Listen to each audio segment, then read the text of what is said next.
आदाब, कश्मीर न्यूज में आप सभी का इस्तकबाल है। मैं हूं सैयद अहमद। गुजरात दौरे पर अवामी रैली से पीएम मोदी का खिताब। कहा, सरदार पटेल ने साबिका प्रिंसली स्टेट के इंतजाम में दरपेश मसाइल को हुस्न खूबी से दिया था अंजाम। मसले कश्मीर किसी और के जिम्मे था, इसलिए अब तक नहीं हो सका हल।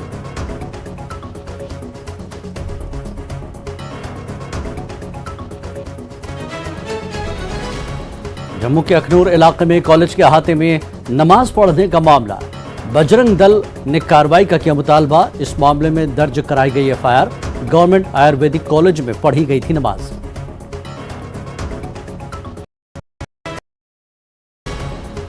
नहीं रहे मुलायम सिंह यादव। गुरुग्राम के मेदांता अस्पताल में 82 साल की उम्र में ली आखिरी सांस। पीएम मोदी समेत कई लीडरों ने किया इजहार ताज़ियत।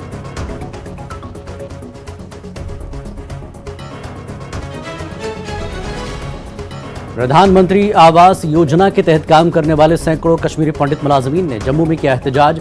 महफूज मकामात पर मुंतकिल करने का किया मुतालबा।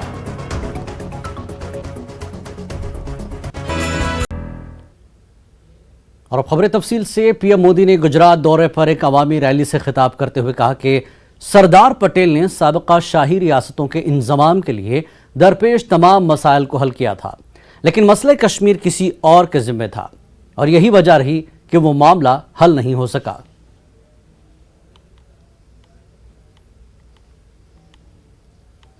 तो सरदार साहेब ना पद चिन्हों पर चाले छे भाईओ, एटले काम થાય।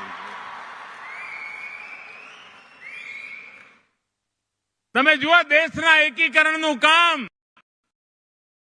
સરદાર સાહેબે રાજા રજવાડોને મનાવ્યા, સમજાવ્યા, ભારતને એક બનાવ્યું। પણ એક કાશ્મીર બીજા એક ભાઈએ માથે લીધું।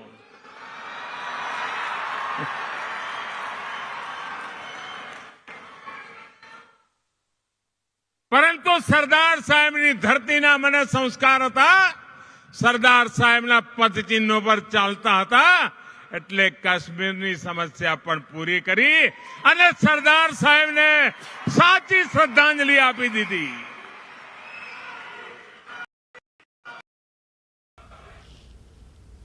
कश्मीर के ताल्लुक से दिए गए पीएम के बयान पर रद्द-ए-अमल ज़ाहिर करते हुए साबिक काबीनी वजीर और अब डेमोक्रेटिक आज़ाद पार्टी के सीनियर लीडर ताज मोहिउद्दीन ने मुतनाज़ा बयान दिया है। ताज मोहिउद्दीन ने कहा कि जद्दोजहद आज़ादी के दौरान आरएसएस अंग्रेजों के जूते पॉलिश करने का काम कर रहा था।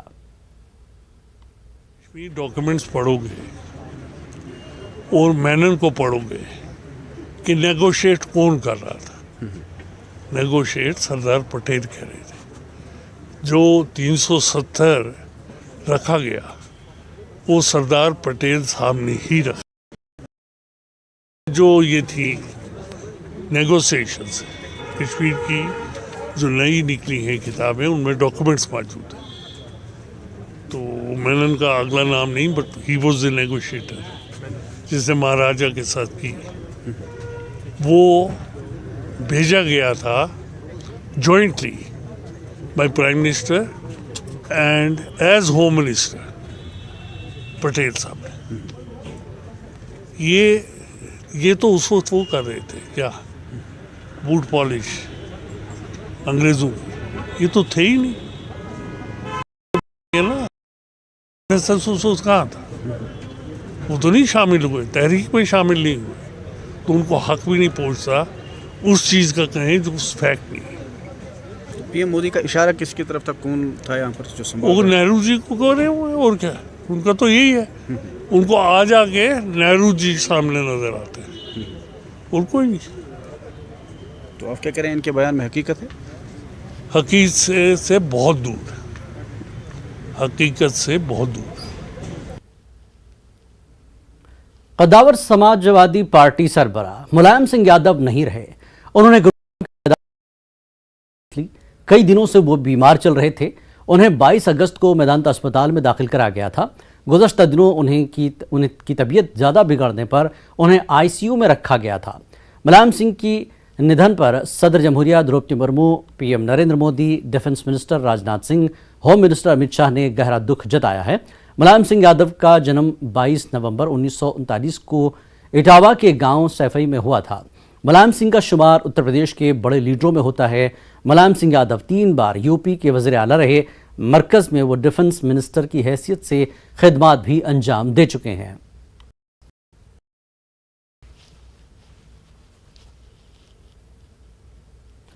नेशनल कॉन्फ्रेंस के सदर फारूक अब्दुल्ला ने मुलायम सिंह यादव को याद किया और कहा कि वो एक कद्दावर और ज़मीन से जुड़े लीडर थे। उन्होंने गरीबों की बदहाली को दूर करने की कोशिश की। मुलायम सिंह जी इस दुनिया से चल बसे हैं, एक कद्दावर लीडर जिसकी ज़बरदस्त आज भारत को ज़रूरत थी। ये लीडर जो लोगों से जुड़ा हुआ था, ज़मीन से जुड़ा हुआ था, मेरे साथ पार्लियामेंट में बैठता था और हर वक्त पार्लियामेंट की डिबेट में कहीं ना कहीं तरह था जो हुकूमत सुन सकती थी। सारी ज़िंदगी इन्होंने लोगों की खुशी के लिए, गरीब को उठाने के लिए, उसकी बीमारी, उसकी बदहाली, उसकी बेकारी को दूर करने के लिए ज़िंदगी दी इन्होंने। हर वक्त उसी के लिए सोचा। जब डिफेंस मिनिस्टर थे तो ये सोचा कि वतन कैसे मजबूत हो सकता है, कैसे एयरफोर्स, नेवी, आर्मी, इनको कैसे मजबूत किया जा सकता है कि भारत किसी खतरे का, हर खतरे का मुकाबला कर सके। ये इनकी थी। और मुझे वो दिन भी याद है कि जब देवेंद्र जी को और हमें एक नया वज़ीर आज़म ढूंढना पड़ा, तो उस वक्त पहले तो बंगाल के जो चीफ मिनिस्टर थे ज्योति बासु जी, उसका नाम पेश किया गया उस वक्त जो लीडर थे, मगर कम्युनिस्ट पार्टी ने वो कबूल नहीं किया। उन्होंने कहा नहीं, आप वज़ीर आज़म मत बनिए। फिर इनका नाम था, हम लोगों ने इनका नाम पेश किया। उस वक्त मुसीबत ये हो गई कि फिर यादव में कुछ अनबन हो गई और गुजराल साहब को बनना पड़ा, मगर उसके बाद भी वो खड़े रहे गुजराल साहब को मजबूत करने के लिए। मुलायम सिंह के इंतकाल पर दुख का इजहार किया। उन्होंने कहा कि मुलायम सिंह एक सेकुलर रहनुमा और हिंदू मुसलमानों को साथ लेकर चलने वाले लीडर थे। मुलायम सिंह यादव जो है बहुत ही बड़े लीडर थे। मुफ्ती साहब के साथ उन्होंने काम भी किया है। बड़े सेकुलर लीडर थे जिन्होंने न सिर्फ पिछड़ी जातियों को बल्कि जो माइनॉरिटी थी, खासकर जो मुसलमान थे, न सिर्फ उनको हिफाजत दी, उनकी सुरक्षा की, बल्कि उनको एम्पावर भी किया। मुलायम सिंह यादव बहुत कम लीडरों में ऐसे लीडर थे जिन्होंने कम्युनल फोर्सेस का न सिर्फ डट के मुकाबला किया बल्कि उनके सामने सरेंडर करने से इनकार कर दिया और पार्टीज के साथ खड़े रहे, पिछड़ों के साथ खड़े रहे। और जो आज जो कम्युनल फोर्सेस इस मुल्क के अंदर ताकतवर हो रही हैं और बहुत कम लीडर ऐसे हैं जो उनके सामने खड़े होने की जुर्रत करते हैं। तो मुझे लगता है मुलायम सिंह यादव साहब की जिंदगी से हमें सबक सीखना चाहिए और जिस तरह उन्होंने हिंदू मुस्लिम भाईचारा कायम रखा और उसके लिए उन्होंने पूरी जिंदगी सर्फ कर दी, हमें उनसे सबक सीख के हमें भी जो कम्युनल फोर्सेस हैं उनके सामने डट के खड़ा होना चाहिए। Thank you. जम्मू कश्मीर के एलजी मनोज सिन्हा ने मुलायम सिंह यादव के इंतकाल पर ताज़ियत का इजहार किया। उन्होंने कहा कि मौत का बहुत बड़ा नुकसान है। मुलायम सिंह जी का निधन भारतीय राजनीति के लिए एक अपूरणीय क्षति है। मैं ईश्वर से प्रार्थना करता हूँ उनकी दिवंगत आत्मा को शांति दें, उनके परिजनों को शक्ति दें ताकि इस दुख को वो झेल सके। लाखों उनके समर्थक, उम्मीद करता हूँ कि मुलायम सिंह जी के जनसेवा के दिखाए हुए रास्ते पर चलेंगे और उत्तर प्रदेश और देश के लोगों की अपेक्षाओं को पूरा करने में अपना योगदान देंगे। जननेता और एक जनसेवक जो राष्ट्र की सेवा में पूरा जीवन समर्पित करता है। मैं मानता हूं कि जो मुलायम सिंह जी का एक बड़ा लंबा कार्यकाल केवल राजनीति में नहीं लेकिन जनसेवा में रहा, जो मुख्यमंत्री उत्तर प्रदेश के रहे हैं, देश के रक्षा मंत्री रहे हैं, आज हमारे बीच में नहीं रहे। उनकी एक बड़ी लंबी जनसेवा की इतिहास रही है, जनता के समक्ष सदैव रहे। हमारी यही प्रार्थना है भगवान से कि उनकी आत्मा को शांति मिले, उनकी परिजनों को ये शक्ति प्रदान करे, इस समय में उनका ढाढ़स बनाए रखें। और मैं मानता हूं ये एक क्षति हम सब के लिए हुई है और पूरे देश के लिए हुई है। जम्मू कश्मीर बीजेपी के सीनियर लीडर कविंदर गुप्ता ने मुलायम सिंह यादव के इंतकाल पर ताज़ियत का इजहार किया है। कविंदर गुप्ता ने खराज अक़ीदत पेश करते हुए कहा कि मुलायम सिंह यादव की मौत से हिंदुस्तानी सियासत के एक दौर का खात्मा हो गया है। भारत की राजनीति में 3-4 दशक तक मुलायम सिंह जी का एक अपना रोल रहा है। एक समाज वे नेतृत्व करते थे। यूपी में एक बड़ा चेहरा मुलायम सिंह जी को माना जाता है। केंद्र सरकार में भी रक्षा मंत्री रहे हैं। तो वाकई में इस प्रकार के व्यक्ति का निधन होना मुझे लगता है कि भारतीय राजनीति में एक गैप जरूर आएगा। और जो ये लोग थे, ये जयप्रकाश नारायण जी के मूवमेंट से निकले हुए लोग थे। आज ऐसे बहुत कम लोग बचे हैं। प्रधानमंत्री आवास योजना के तहत काम करने वाले सैकड़ों कश्मीरी किया और मुतालबा किया कि उन्हें महफूज मकामात पर मुंतकिल किया जाए।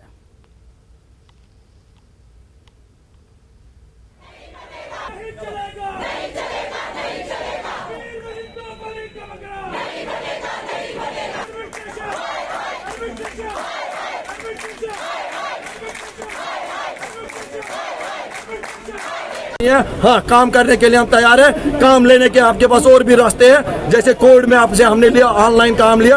आज भी हम आपको बोलते हैं आप ऑनलाइन काम लीजिए, या अगर नहीं हो सकता है तो हमें अटैच कीजिए, हम बराबर यहाँ से सेवाएं दे देंगे आपको और बायोमेट्रिक देंगे। हमारे से काम लीजिए, लेकिन इन हालातों में हमें आप वहाँ पे मजबूर मत कीजिए जाने के लिए। आईजी सीआरपीएफ एमएस भाटिया ने कहा कि वादी कश्मीर में मिलिटेंसी तेजी से खत्म होने के साथ अमन लौट रहा है। आईजी ने आज अपने पुलवामा दौरे के दौरान मीडिया के साथ बात करते हुए कहा कि वादी कश्मीर में मिलिटेंसी का खात्मा तेजी से हो रहा है और अमन खुशहाली की फजा लौट रही है। उन्होंने कहा कि अमन की वजह से कश्मीर में तरक्की के साथ साथ सयाहों की आमद में भी काफी इजाफा देखने को मिल रहा है। बड़ी तेजी से मिलिटेंसी खत्म हो रही है, सफलताएं मिल रही हैं और लगातार ऑपरेशंस भी हो रहे हैं। हर फ्रंट पे बहुत अच्छा काम हो रहा है और उसके परिणाम सबके लिए हैं। जनता भी खुश है, अमन चैन की बहाली हो रही है। तो कुल मिला के एक बहुत अच्छी सिचुएशन कहूँगा मैं वैली की, और आगे आने वाले दिनों में इसमें और व्यापक सुधार होगा। ऑपरेशन के दौरान लॉ एंड ऑर्डर सिचुएशन नहीं हो रही है। हाँ, वो सारी चीज़ें जो पहले जिसकी वजह से कश्मीर सुर्खियों में रहता था, अब जो है अमन चैन जो शांति व्यवस्था है, ये सारी चीज़ों की वजह से अब कश्मीर, और आप देखें रिकॉर्ड नंबर ऑफ टूरिस्ट आ रहे हैं, तो ये सब बहुत अच्छे संकेत हैं और मुझे लगता है भविष्य में इसमें और तरक्की और सुधार होगा। भारतीय जनता पार्टी के जिला सदर पुलवामा और बीडीसी चेयरमैन लासीपुरा सज्जाद रैना ने आज शहीद पुलिस एसपीओ जावेद अहमद डार के घर वासोरा पुलवामा जाकर उनके अहल खाना के साथ इजहार ताज़ियत किया। याद रहे कि एसपीओ जावेद अहमद हाल ही में जिला पुलवामा के पिंगलना इलाके में हुए मिलिटेंट हमले में शहीद हुए थे। रैना ने अहल खाना को यकीन दहानी कराई कि बीजेपी दुख साथ है। अनंतनाग के टंगपावा इलाके में हुए इनकाउंटर में 2 दहशतगर्द मारे गए, जबकि इस ऑपरेशन में फौज का एक कुत्ता भी मारा गया। दहशतगर्दों की मौजूदगी की इतला पर कार्रवाई करते हुए जम्मू कश्मीर पुलिस और फौज ने इलाके का मुहासरा किया था। इस दौरान दहशतगर्दों ने सिक्योरिटी फोर्सेस पर फायरिंग कर दी। जवाबी कार्रवाई में 2 दहशतगर्द मारे गए। पुलिस के मुताबिक ये दहशतगर्द मुख्तलिफ सरगर्मियों और सिक्योरिटी फोर्सेस पर हमलों में मुलविस थे और इनका ताल्लुक लश्कर से बताया जाता है।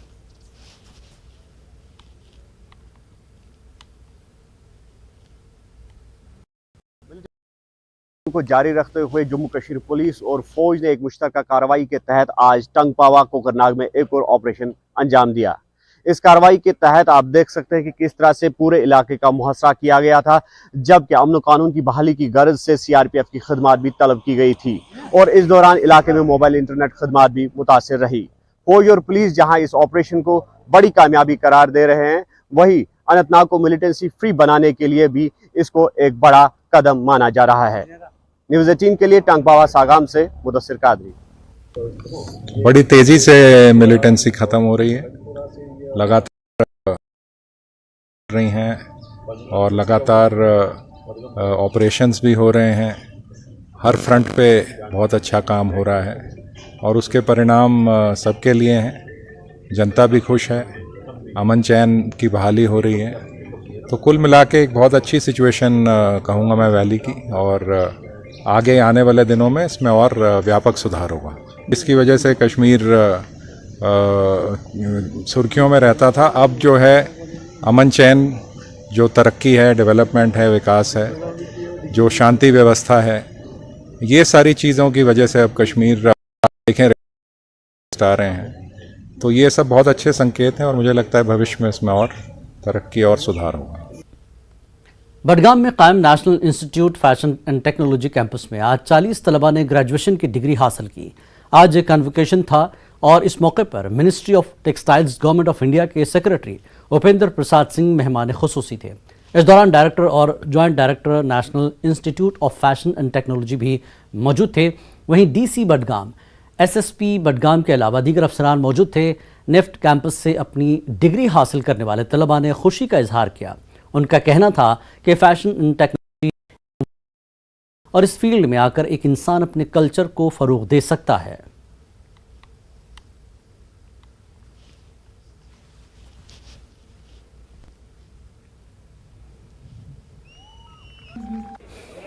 National institute of fashion and technology में हम मौजूद है यहाँ पर, और आज यहाँ पर कन्वोकेशन था। तो यहाँ पर जो है 40 स्टूडेंट्स आज ग्रेजुएट होके उन्होंने अपनी डिग्री हासिल की है। कुछ स्टूडेंट्स हैं मेरे साथ, इनमें से हालांकि एक स्टूडेंट है जिन्होंने बहुत सारे अवार्ड्स आज अपने नाम किए हैं। मुस्कान है मेरे साथ, मुस्कान से जानने की कोशिश करेंगे आखिर कितने अवार्ड हैं। पर मुस्कान, मुझे पहले हम आपको मुबारकबाद दे रहे हैं, आपने ग्रेजुएशन कंप्लीट की। थैंक यू, बहुत बहुत शुक्रिया। अच्छा, मुझे बताइए अवार्ड्स मिले आपको, तो हमें पहले जानकारी दे दीजिए अवार्ड्स की। जी, तो फैशन डिज़ाइन डिपार्टमेंट में जो अवार्ड्स मुझे मिले हैं, I can only recall few of them. That is the best graduation project award, best styling in a contemporary way, and student of the year award, and some meritorious awards. I don't remember the title. अच्छा, मुझे बताइए fashion and technology, अगर हम बात करें कश्मीर की, या different type की एक सोसाइटी, और यहाँ पे इस तरह का आप कैंपस, तो कैसे, क्या कुछ मैसेज आप बाकी स्टूडेंट्स को देंगे? I think we are creative in our own different way. We have many crafts, and there's so much talent and so much of things to get inspired by, that I don't think it's conservative at all. It's just that we have a different culture, and it was a wonderful feeling studying here. I think it's the best campus out of all the 16-17 campuses of NIFT, and there couldn't have been any better campus, to be very honest. अच्छा, मेरे साथ कुछ और students हैं, पहले नाम जानेंगे और कहाँ से हैं, मुझे पहले अपना नाम बताइए। मैं आंचल अग्रवाल, मैं हैदराबाद से हूँ। अच्छा आंचल, कश्मीर में आप है, तो फैशन कैंपस में आज ग्रेजुएट हुए हैं, कैसी फीलिंग्स है और क्या कुछ मैसेज है? मैं बहुत प्राउड फील करती हूँ। निफ्ट कैंपस जब मैं ज्वाइन करती हूँ, निफ्ट कैंपस एक टेम्प्रेरी कैंपस था, फैसिलिटीज़ नहीं थी, बट वो फैसिलिटीज़ भी हमें बूम थी, क्योंकि हम खुद रिसर्च करके पढ़ते थे। इंटरनेट नहीं था तो क्या हुआ, हम खुद रिसर्च बुक्स पढ़ना सीखे इस तरह से, और डेवलप ज़्यादा हुए इस तरीके से।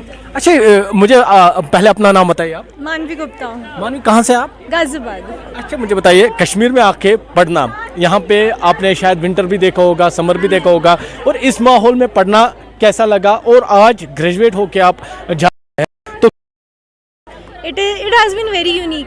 सारा एक्सपीरियंस जो भी था, that was very unique, very interesting. यहाँ पे हर चीज़ की डाइवर्सिटी है, starting from seasons to culture, everything, so it was amazing for मी।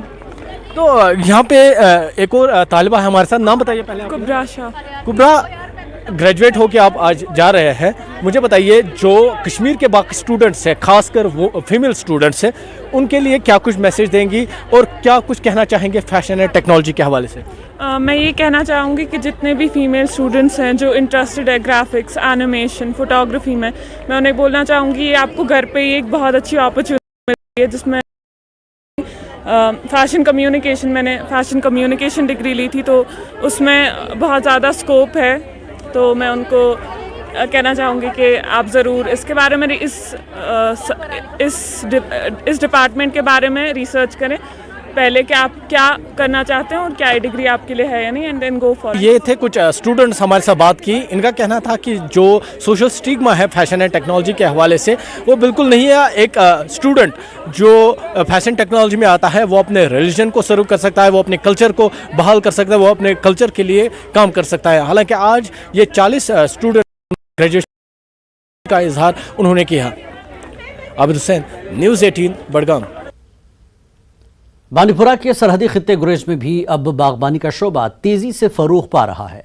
इस सर्द तरीन इलाके में बागबानी कैसे और क्यों कामयाबी की ओर बढ़ रही है, पेश इस हवाले से बांडीपुरा से हमारे नुमाइंदे मोहम्मद सईद की ये रिपोर्ट।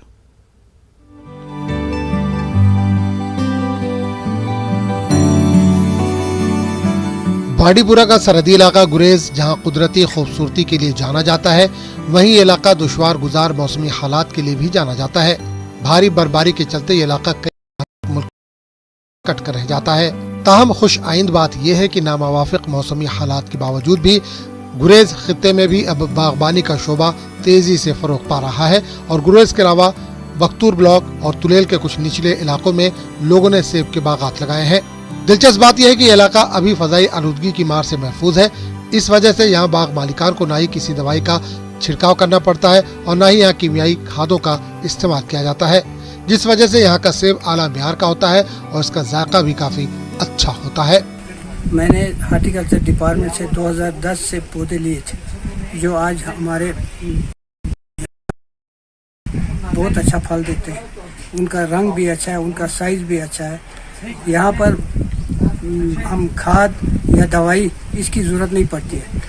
जो भी है ये ओरिजिनल, ये हम अपनी ऑर्गेनिक खाद इस्तेमाल करते हैं, दवाई बिल्कुल इस्तेमाल नहीं करते हैं। ये बहुत अच्छा साइज भी है, फ्रूट भी अच्छा है, टेस्ट भी इसका बहुत अच्छा होता है। हमको हार्टिकल्चर वाले देते नवंबर दिसंबर में इधर रखते हैं, हम लाकर रखते हैं ज़मीन के नीचे और अगर अगले साल जब उगते हैं फिर हम लगाते हैं ये पौधे। हमारे पास ना दवाई है तो ना इसमें हम खाद इस्तेमाल करते हैं। यहाँ ये बात काबिल जिक्र है कि गुरेज में बागबानी मुतारुफ कराने उठाने पड़ते हैं, क्योंकि गुरेज की सड़क मौसम सरमा के इब्तिदा में ही कई माह तक बंद हो जाती है। इस वजह से महकमे हार्टिकल्चर नवंबर के महीने में ही गुरेज की ओर सेब के पौधे रवाना करते हैं और बाद में गहरे गड्ढे के अंदर इन पौधों को रखा जाता है और फिर मार्च या अप्रैल के महीने में इन पौधों को निकालकर किसानों में तकसीम किया जाता है। आज की डेट में हम देख रहे हैं कि वहाँ पर हाई डेनेस्टिक के बागात भी लगे हुए हैं, जो आपने खुद वहाँ देखे तो वहाँ पर फ्रूट भी आपने देखा। वहाँ का जो फ्रूट है वो टोटली ऑर्गेनिक है। वहाँ पर हम कोई दवापाशी नहीं कर रहे हैं, ना कोई खाद वहाँ पर। वहाँ पर जो हमारा वालनट है वो भी ऑर्गेनिक ही है। इस खित्ते में अब अगरचे बागबानी मुतारुफ कराने का महकमा हार्टिकल्चर का तजुर्बा कामयाब रहा है, ताहम जरूरत इस बात की है कि इलाके में बाग मालिकान को मार्केटिंग की सहूलत बहाम रखी जाए, क्योंकि सड़क बंद होने के खदशे के पेश नज़र बाग मालिकान जल्दी ही सेब उतारने पर मजबूर हो जाते हैं। न्यूज़ 18 कश्मीर के लिए बांडीपुरा से मोहम्मद सईद की रिपोर्ट।